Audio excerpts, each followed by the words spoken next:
Sinceramente, eu julgo esse um dos vídeos mais importantes na minha missão como profissional da educação.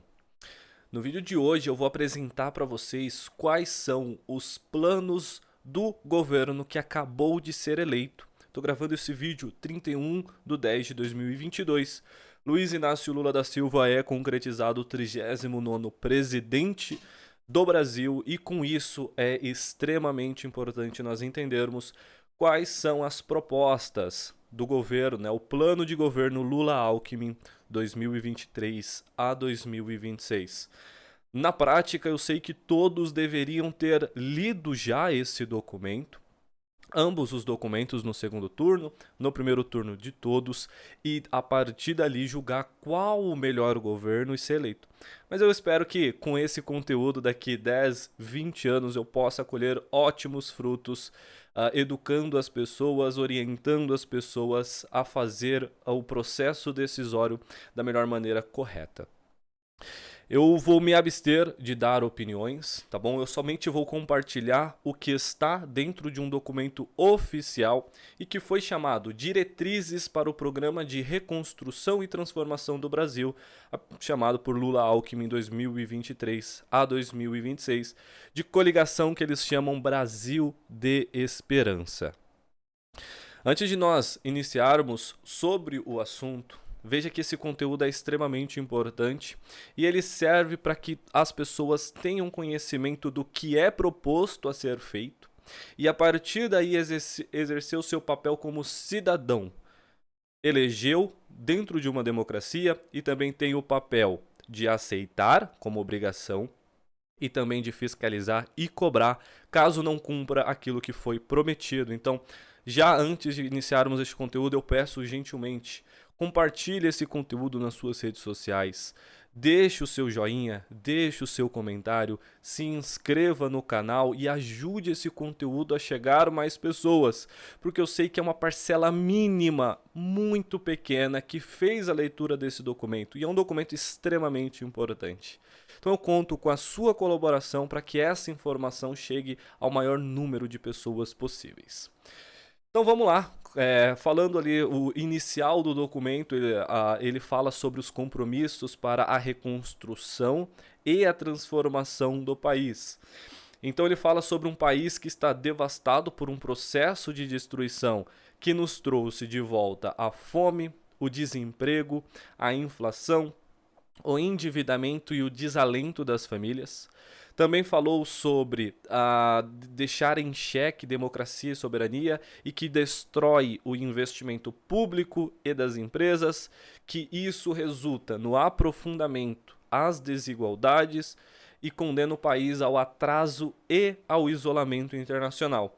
Também fala sobre a sociedade brasileira precisar voltar a acreditar na sua capacidade de mudar o rumo da história, superar uma profunda crise social, humanitária, política e econômica, que foi, segundo o documento, agravado por um governo negacionista, que é o atual governo 2022, que negligenciou os efeitos da pandemia, sendo o principal responsável por centenas de milhares de mortes. Então esse documento, ele diz que foi o governo responsável por imensas mortes. O poder público, segundo o plano de governo deles, deve ser o grande estimulador dos acordos e parcerias multissetoriais necessárias para a reconstrução do nosso país. Também fala sobre a política econômica vigente é a principal responsável pela decomposição das condições de vida da população e da instabilidade e dos retrocessos na produção e no consumo. Fala sobre setores estratégicos do patrimônio público são privatizados e desnacionalizados, bancos públicos e empresas de fomento ao desenvolvimento são destruídos, no momento em que o quadro na infraestrutura é desolador. As políticas sociais, que são conquistas civilizatórias de mais de uma geração, estão sendo mutiladas. A saúde, a assistência social e a previdência sofrem ataques e retrocessos. Educação, ciência e tecnologia sofrem ameaças, cortes de investimento e mudanças regressivas, enquanto a cultura é perseguida e até mesmo criminalizada. E diante dessa situação, o primeiro e mais urgente compromisso, segundo o plano de governo, é que eles vão assumir a restauração das condições de vida da imensa maioria da população brasileira. Então, o plano de governo eles têm como compromisso a defesa da igualdade, da democracia, da soberania e da paz. Tem também um compromisso com o desenvolvimento econômico sustentável e com estabilidade, para que supere essa crise e a inflação que atualmente assola não somente o Brasil, mas é um cenário global. Assume o compromisso com a justiça social, a inclusão de direitos, de trabalho, de emprego, renda e de segurança alimentar. Tem um compromisso com os direitos humanos, a cultura e o reconhecimento da diversidade. Basicamente, eles afirmam no documento que eles buscam garantir o direito à vida. Tem um compromisso com a sustentabilidade social, ambiental, econômica e com o enfrentamento das mudanças climáticas. Então, eles defendem aqui uma transição ecológica e também uma transição energética, tendo em vista ali a poluição que nós vemos pelo mundo todo.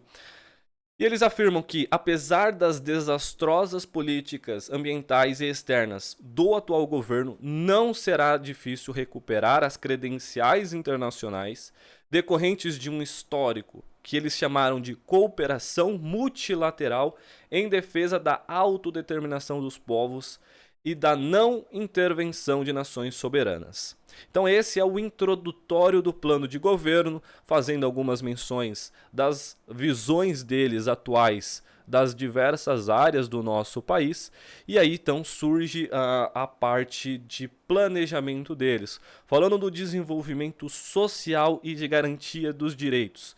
Eles dizem que vão retomar a estratégia que está prevista na Constituição de 88, falando sobre os interesses e a demanda da população brasileira, criar condições para o processo da crescente materialidade e acesso aos direitos associados às políticas inclusivas. Então eles, da mesma forma que eles dizem que já adotaram no governo passado, eles pretendem reassumir essa estratégia prevista mais uma vez, como já mencionado, na Constituição de 88.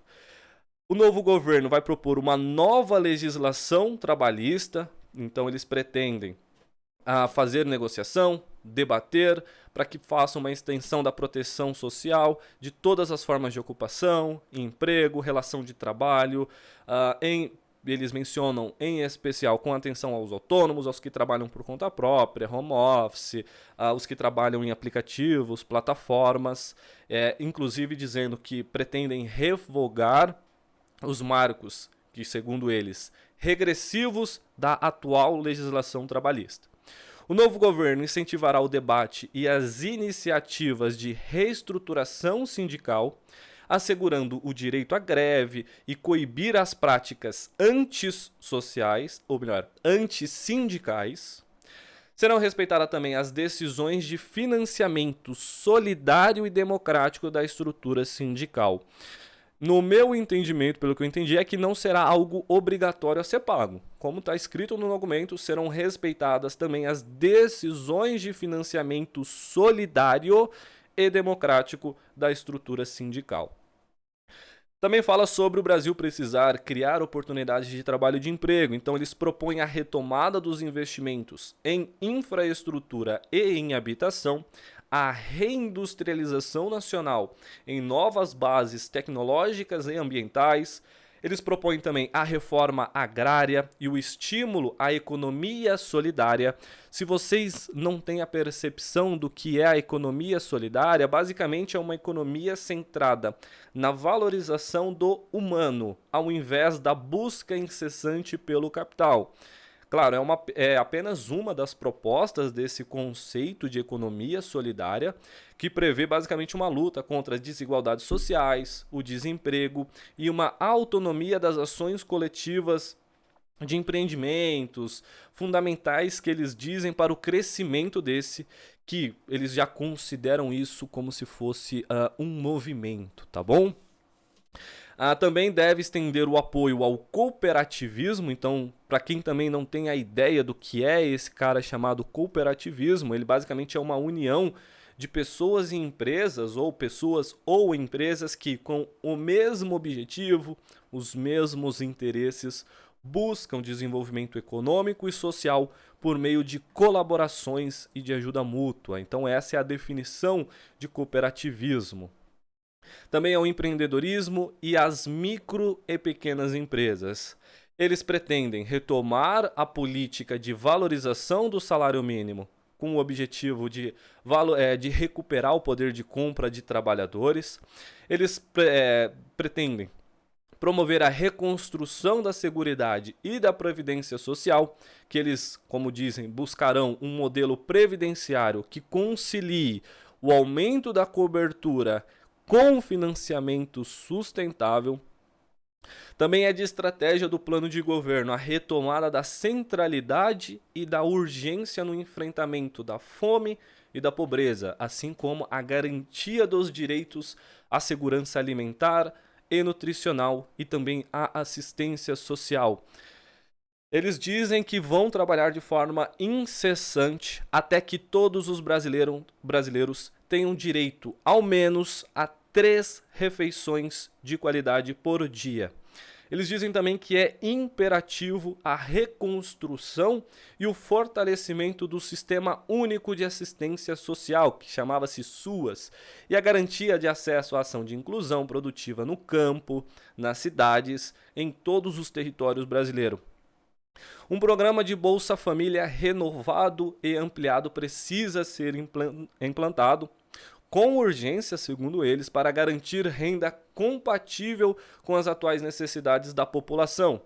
O país vai voltar a investir em educação de qualidade, no direito ao conhecimento e no fortalecimento da educação básica, da creche e também da pós-graduação. E eles afirmam que para os alunos que ficaram defasados devido às inúmeras limitações materiais, pedagógicas ou tecnológicas durante a crise sanitária, eles afirmam um compromisso que no novo governo vai ter um programa de recuperação educacional para suprir esse déficit que essas pessoas durante a pandemia teve no seu processo de aprendizado. Também eles falam sobre a saúde, o direito à vida e o Sistema Único de Saúde.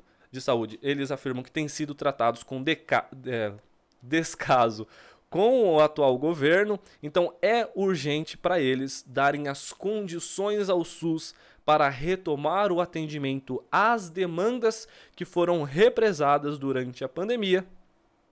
Eles mencionam que nos governos Lula e Dilma a saúde foi tratada como uma política pública central, como um direito de todos os brasileiros e como um investimento estratégico para um Brasil soberano. Então eles defendem um SUS público, um SUS universal e a valorização e formação de profissionais da saúde, com a retomada de políticas como mais médicos e também a farmácia popular, como também a reconstrução e o fomento de um complexo econômico e industrial da saúde. Também falam sobre o fortalecimento das instituições culturais e a recomposição do financiamento e do investimento. Também falam sobre o Sistema Nacional da Cultura. Também eles propõem políticas universais de garantia dos direitos ao esporte e também ao lazer, que é de acordo com a Constituição Federal de 88. Também fala, dentro dessa garantia de esporte e lazer, o fortalecimento do Sistema Nacional de Esporte.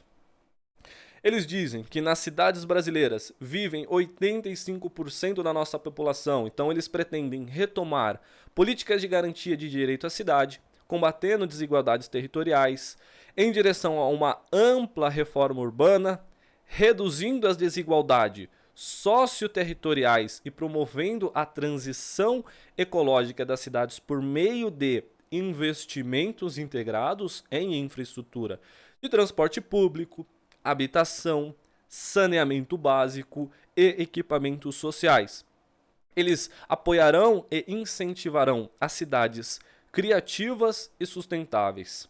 Voltarão a ter um amplo programa de acesso à moradia com mecanismos de financiamentos que estarão adequados a cada tipo de público. A segurança pública é um direito fundamental e a sua conservação e a sua promoção se dará por meio de implementação das políticas públicas interfederativas e intersetoriais, pautadas pela valorização da vida e da integridade física, pela articulação entre prevenção e uso qualificado de ação policial, pela transparência e pela participação social. Eles darão aqui, nitidamente, prioridade à prevenção, à investigação e aos processamentos de crime e violência contra mulheres, juventude negra e a população LGBT. O governo federal vai implementar e aprimorar o chamado Sistema Único de Segurança Pública, também a valorização eles defendem dos profissionais da segurança pública, vai ser um dos seus princípios orientador de todas as políticas públicas tratando dessa área de segurança. O país também precisa, segundo o documento e plano de governo, de uma nova política sobre drogas, intersetorial e focada na redução de riscos, na prevenção, tratamento e assistência ao usuário.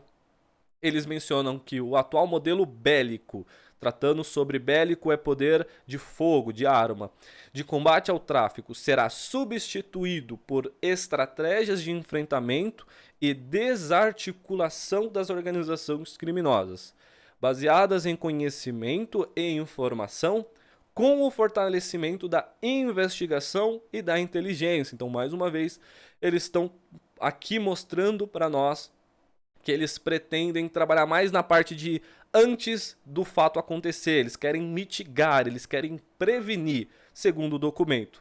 Também falam sobre a melhoria da qualificação técnica dos policiais, reformulação dos processos de seleção, formação e capacitação continuada, por uma atualização de doutrinas e pela padronização de procedimentos operacionais. O Estado brasileiro, eles afirmam que deve assegurar a proteção integral da dignidade humana das mulheres, a equidade de direitos, salários iguais para trabalhos iguais em todas as profissões e eles defendem a promoção das mulheres na ciência, nas artes, na representação política, na gestão pública e no empreendedorismo. Então eles defendem muito o posicionamento feminino em todas as áreas, desde o posicionamento político às diversas áreas distribuídas na nossa economia. Eles dizem que vão investir em programas para proteger vítimas, seus filhos e filhas, e assegurar que não haja impunidade de agressões e feminicídios. Muito bacana, reforçando mais uma vez a defesa para a mulher. É imprescindível, segundo eles, a implementação de um amplo conjunto de políticas públicas de promoção da igualdade racial e de combate ao racismo estrutural. Então eles dizem que vão construir políticas que combatam e revertam a política atual de genocídio e a perseguição à juventude negra, com o superencarceramento e que combatam a violência policial contra as mulheres negras, contra a juventude negra e contra os povos e comunidades tradicionais de matriz africana e de terreiro. Vão assegurar a continuidade das políticas de cotas sociais e raciais na educação superior e nos concursos públicos federais. Estão comprometidos com a proteção dos direitos e dos territórios dos povos indígenas, quilombolas e populações tradicionais.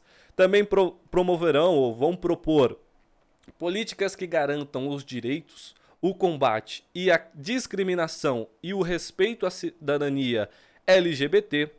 Um Brasil que eles defendem incluso e acessível, com a garantia de direitos e respeito às pessoas com deficiência, também vai ser uma das metas do governo eleito.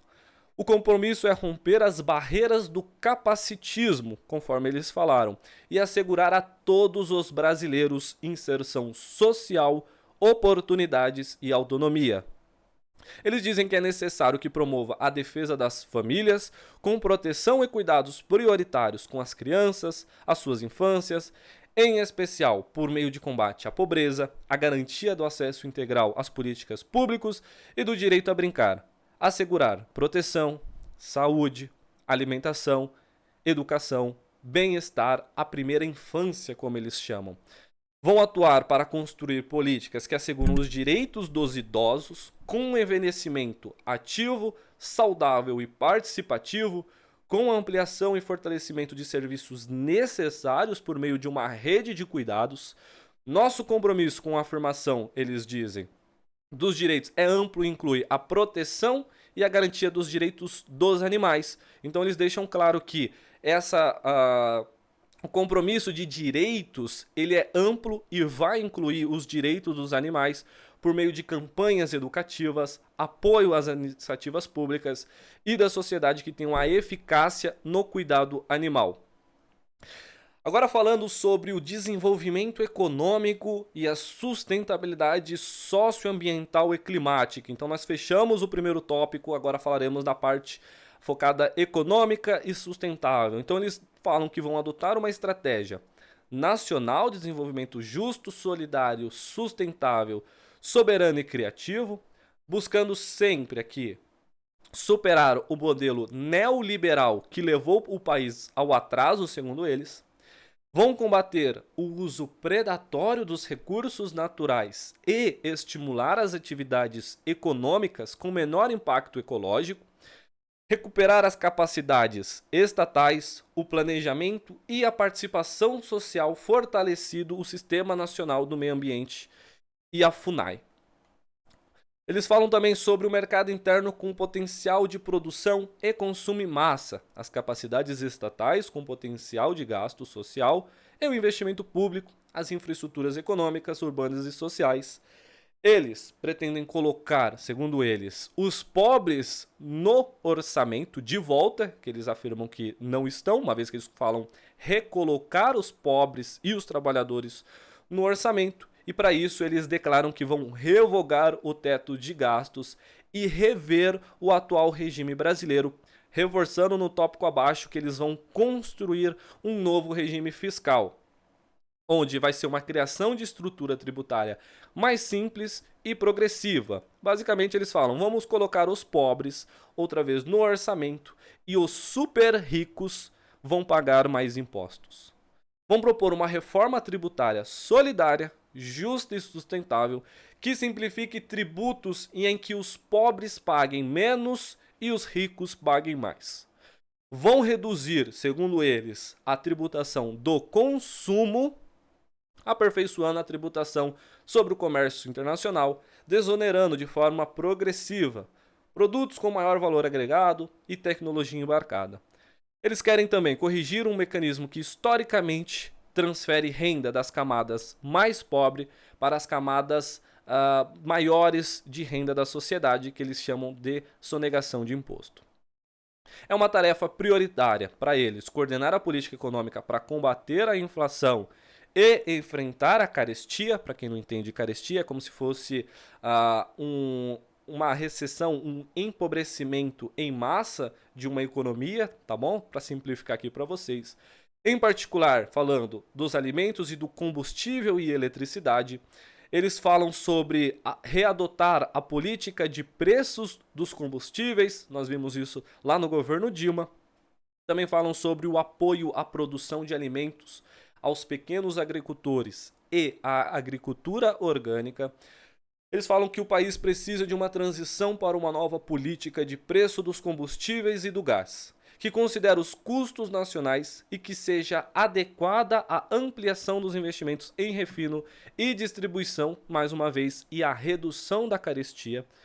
Como eles disseram, é preciso abrasileirar o preço dos combustíveis, reduzir também a volatilidade da moeda brasileira por meio de uma política cambial é uma forma de amenizar os impactos inflacionários de mudanças no cenário externo. Segundo eles, já são mais de 66 famílias, ou melhor, mais de 66 milhões de pessoas inadimplentes, e nesse caso eles vão promover a renegociação das dívidas das famílias, das pequenas e médias empresas por meio de bancos múltiplos, ou melhor, bancos públicos e incentivo aos bancos privados para oferecer condições adequadas de negociação com os seus devedores. Eles também falam sobre a regulação e o incentivo para medidas de ampliação à oferta e reduzir o custo do crédito, ampliando assim uma concorrência no sistema bancário. É preciso, segundo eles, fortalecer e modernizar a estrutura produtiva por meio de reindustrialização, do fortalecimento da produção agropecuária e do estímulo a setores e projetos inovadores. Eles dizem que vão reverter o processo de desindustrialização e promover a reindustrialização de amplos e novos setores e daqueles associados à transição para uma economia digital e verde. Para eles é imperativo elevar a taxa de investimentos públicos e privados e reduzir o custo do crédito a fim de avançar com uma reindustrialização nacional. Também falam sobre o engajamento da indústria na transição tecnológica, ambiental e social. Eles também defendem a elevação da competitividade brasileira e eles também estão comprometidos com a soberania alimentar por meio de um novo modelo de ocupação e uso de terra urbana e rural com reforma agrária e agroecológica.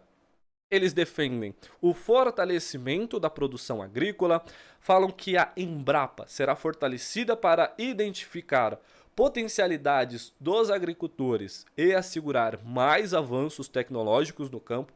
A produção agrícola e pecuária é decisiva para a segurança alimentar e para a economia brasileira, é um setor estratégico para a nossa balança comercial, segundo eles, e é imprescindível agregar valor à produção agrícola, com regulação e a constituição de uma agroindústria de primeira linha. O Brasil é um grande produtor mineral. A atividade minerária deve ser estimulada por meio de maiores encadeamentos industriais internos e compromissos com a proteção ao meio ambiente, direito dos trabalhadores e respeito às comunidades locais. O padrão de regulação minerária deve ser aperfeiçoado e a mineração ilegal, particularmente na Amazônia, será duramente combatida. É preciso garantir a modernização, a ampliação da infraestrutura de logística do transporte, seja ele social, seja ele urbano, com um vigoroso programa de investimento público. O investimento privado também será parte importante da reconstrução do Brasil e será estimulado por meio de créditos, concessões, parcerias e garantias. Segundo eles, vão assegurar o fortalecimento de uma política pública para a coleção das águas do país e eles defendem que é extremamente importante garantir o direito à água e ao saneamento. Para eles é imprescindível garantir a soberania e a segurança energética do país. Diversificação da matriz, expansão de fontes limpas, renováveis, a preços compatíveis com a realidade brasileira. Vai ser necessário proteger o patrimônio do país e recompor o papel indutor e coordenador do Estado e das empresas estatais. Eles claramente se opõem à privatização que está em curso da Petrobras e do Pré-Sal Petróleo S.A., eles também claramente se opõem à privatização da Eletrobras, que já foi feita, eles claramente se opõem à privatização dos Correios e eles fortalecerão os bancos públicos, Banco do Brasil, Caixa Econômica Federal, o BNB, BASA, FINEP. Para o Brasil, segundo eles, entrar na era do conhecimento, será necessário também uma estratégia econômica que contemple, junto do fomento à ciência, à tecnologia e à informação, os elementos da economia criativa. E se você também não tem ideia do que é essa chamada economia criativa, basicamente a ideia central é incluir processos, ideias, empreendimentos que usam a criatividade como destaque para a criação de um produto. Para focar a atuação e serem criadas essas estratégias direcionadas, foram ali basicamente definidos 20 setores. Então eu estou falando artes cênicas, música, artes visuais, animação, games, turismo cultural, eventos, cultura popular, gastronomia, arquitetura, TV, moda, rádio, publicidade, enfim, são 20 áreas que compõem essa economia criativa, também da economia da cultura e que acelere uma transição digital. Eles defendem o uso da inteligência artificial, a biotecnologia, a nanotecnologia, para que processos produtivos sofisticados tenham um maior valor agregado. Eles vão iniciar um grande processo de transformação digital no país, voltarão a estimular a indústria do turismo. Também eles pretendem combater as desigualdades regionais, fortalecendo o desenvolvimento das regiões e estimulando novas experiências de cooperação e organização. Eles se comprometem a estimular uma economia solidária. Então, o conceito de economia solidária é uma economia centrada na valorização do humano, já expliquei para vocês, ao invés daquela busca por ganho de capital, tá bom? Então eles vão estimular a economia solidária, a economia criativa e o empreendedorismo social. E se também você não tem ideia, mais uma vez, empreendedorismo social, ele basicamente é um conceito que vai possibilitar a construção de negócios, cujo maior impacto são melhorias na sociedade. Então eu estou dizendo o quê? Essas empresas existem principalmente para promover soluções que geram mudanças na realidade de pessoas ou de comunidades que eles consideram vulneráveis. Os custos de não enfrentar problemas climáticos são inaceitáveis para o plano de governo, com projeções de forte redução do PIB. O compromisso deles será cumprir, de fato, as metas de redução e de emissão de gás carbono que o país assumiu na Conferência de 2015 em Paris. Para eles, é imperativo defender a Amazônia da política de devastação. Eles vão combater o crime ambiental promovido por milícias, grileiros, madeireiros e qualquer organização econômica que haja ao arrepio da lei. Combate implacável ao desmatamento ilegal é o compromisso deles, falando de Amazônia. Agora, falando da parte de defesa da democracia e a reconstrução do Estado e da soberania brasileira. Eles defenderão os direitos civis, garantias e liberdades individuais, entre os quais o respeito à liberdade religiosa e de culto e o combate à intolerância religiosa, que se tornarão ainda mais urgentes para a democracia brasileira. Eles também defendem a soberania, que exige recuperar uma política externa ativa e altiva, que altiva nós podemos entender com dignidade. Então é uma soberania ativa e digna, com dignidade. Eles defendem a soberania da integração da América do Sul, da América Latina e do Caribe. Eles mencionam sobre fortalecer novamente o Mercosul, a Unasul, a CELAC e os BRICS. O governo também vai defender os direitos dos brasileiros no exterior, considerando aqueles que trabalham lá fora, que têm os seus direitos ou não, trabalhando no exterior. Eles têm um compromisso democrático que pressupõe, e aqui eles mencionam inúmeras vezes no documento, um diálogo permanente e respeitoso. Estão comprometidos com a retomada do diálogo com todos os movimentos sociais. Eles precisam, segundo eles, de uma reforma política que fortaleça as instituições da democracia representativa. Eles vão constituir novas instâncias de participação popular direta, estão comprometidos com o respeito e o fortalecimento de um novo federalismo, e o governo vai assegurar, com base nos princípios do Estado Democrático de Direito, que os instrumentos de combate à corrupção sejam restabelecidos, respeitando o devido processo legal, de modo a impedir a violação dos direitos e garantias fundamentais e a manipulação política. Eles falam que um instrumento de controle das políticas públicas para que os serviços e recursos públicos cheguem aonde precisa chegar. Eles vão reabrir o governo, resgatar a transparência e garantir o cumprimento da lei de acesso à informação. Eles defendem que é preciso reformar um Estado que traga mais transparência aos processos decisórios e cabe considerar sempre o papel central do Poder Judiciário. E mais uma vez eles mencionam sobre estabelecer um diálogo permanente com o Judiciário. O direito de acesso à informação e aos meios de comunicação é essencial numa sociedade democrática. A liberdade de expressão não pode ser privilégio de alguns setores, mas um direito de todos.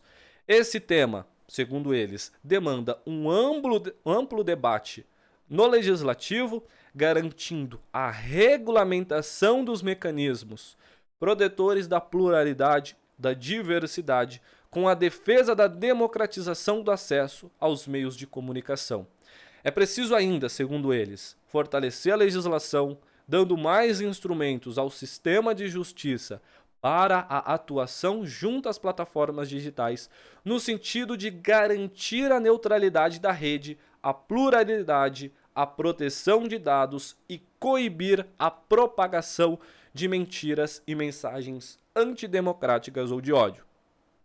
Eles vão atuar para que o Brasil volte a ser considerado um país no qual o livre exercício da atividade profissional do jornalismo seja considerado seguro, e eles concluem que no ano em que o Brasil celebra 200 anos de luta pela independência nacional, golpes e ditaduras nunca mais, democracia sempre.